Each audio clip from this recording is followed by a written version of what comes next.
নমস্কার প্রিয় দর্শক বন্ধুগণ, বিন্দুস রান্নাঘর চ্যানেল থেকে বলছি। আপনারা সকলে কে কেমন আছে জানাবেন।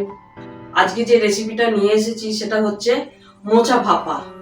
এখন আমরা দেখাবো যে মোচাটা কি করে ভাপা করা হয়। মোচাটাকে কাটি টুকরো টুকরো করে ধুয়ে আমরা মোচার লাস্ট অংশ, যেটা কিছু হয় না, মোচার লাস্টে যেটা পড়ে থাকে সেইটা দিয়ে আমরা এখন মোচা ভাপা করবো। তার জন্য আমরা টুকরো টুকরো করে মোচাটাকে কেটে নিয়ে মিক্সি গ্রাইন্ডারে দেবো।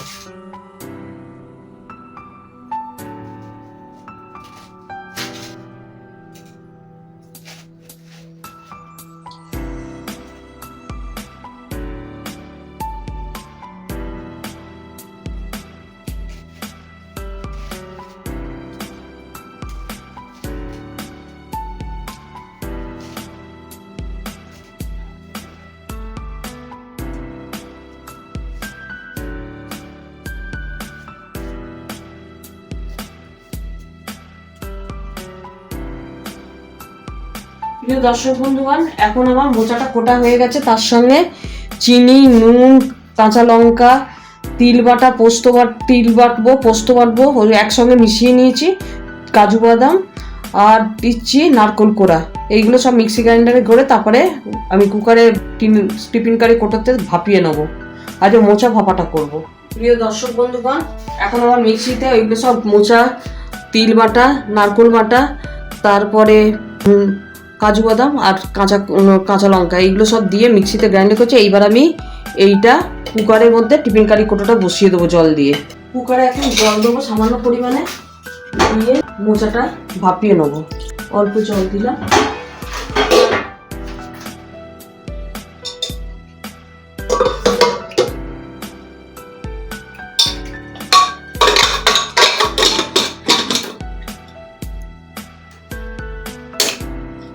এবার আমি গ্যাস ওভেনটা জ্বালবো।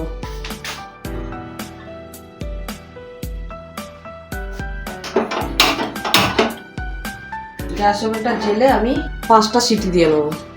যদি অত সিটি লাগবে না, তবু আমি বেশি করে একটু সিটি দিয়ে নেবো। প্রিয় দর্শক বন্ধুগণ, এখন আমি কুকারটা খুললাম। খুলে এই টিফিন কারি কোটোটা বার করলাম। এখন আমি খুলে দেখাচ্ছি আপনাদের। এই হচ্ছে আমার রেসিপি, মোচার ভাপা। একটু সর্ষের তেল এতে ছিটিয়ে দেবো, অল্প একটু সর্ষের তেল ছিটিয়ে দেবো, বাস। এবার এই সর্ষের তেলটা আমি চামচ দিয়ে ঘেটে দেবো।